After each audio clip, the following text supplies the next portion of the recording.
Okay, hey everyone, so today's video is a comparison of two different Maserati MC12 castings. So the one on my right, this is from Matchbox mainline, which costs about $4 Singapore dollars, and the one on my left, this is a BBR models um, uh, Maserati MC12. So this costs about 30 Singapore dollars. So the cost difference here is about 7 to 8 times. And I'm just gonna do a comparison between these two models and see what's the differences and what you're getting for 7 to 8 times the price. Now obviously the difference is the livery, right? The main livery over here is actually the livery that won the 24 Hours of Spa in 2008. This is the Vita phone livery. So at first glance you definitely see that there are a lot more details for the BBR models casting. But yeah, let's just run through the differences beginning from the bottoms. So you can see a plastic base for the Matchbox casting. This is the Maserati MC12, and it's made in Thailand. It's a plastic base, plastic tires, whereas for the BBR models, this is a full metal base. This is made in China, and because of the metal base, it definitely has a lot more weight. Rubber tires for this premium model as well. Just looking at the front of the cars, you can see the details. Now the Maserati logo at the front actually is quite well done for the Matchbox, right, as you can see over here. And the details definitely are nicer on the BBR models. You can see that even the I'm not sure if these are vents, but this sort of slits over here are much more defined for the BBR models, whereas they are more kind of loose, and they're looser in the Matchbox over here. So the inserted details on the headlights for the BBR models is also much nicer as compared to the Matchbox casting, which is plastic. Sorry, not plastic. It's just painted on, right? It's graphically represented for the headlights. Whereas for the BBR models, you can see it's a plastic piece, and there are internal painted details. So much more realistic on the BBR models casting. So let's look at the sides.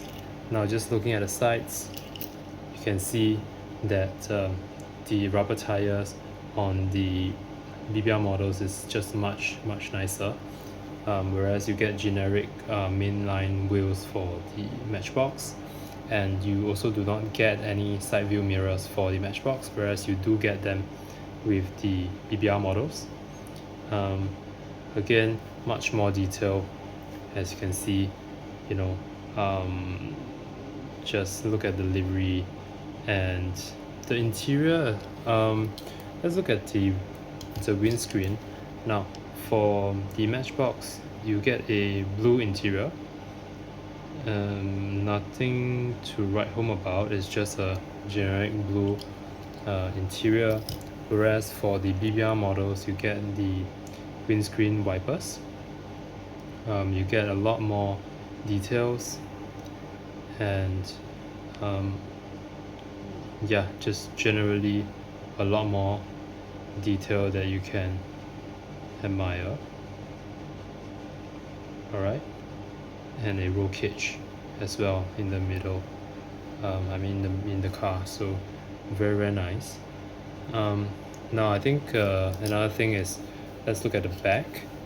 Now the back of these two castings actually, I think Matchbox did a pretty good job, right? There are some similarities between the two, but definitely a lot more detail for the BBR models. So, but I think kudos to Matchbox for doing quite a good job as well. Now the wing, the BBR models has a metal wing, whereas for Matchbox is a plastic piece that actually it's quite nice because it's part of the bottom, right? So it gives a nice visual break between the main metal body and the plastic, the wing. But that's all. I think there's no opening parts for this BBR model, so there's no difference in for that aspect.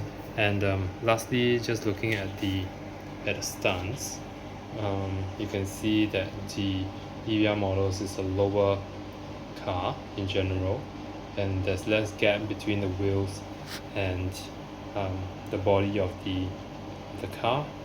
So generally, if you look at Matchbox, is actually really nice. I think the paint is actually quite nicely done for the Matchbox.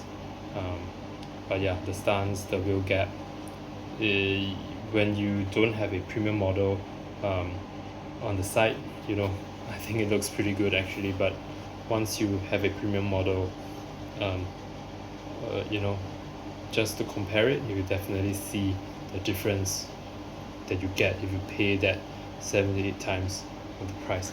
So yeah, let me know what you guys think and if it's worth it in your opinion to pay for the BBR models. I think it's definitely worth it if you are a fan of this sort of cars. So let me know what you guys think, and I'll see you guys in the next one.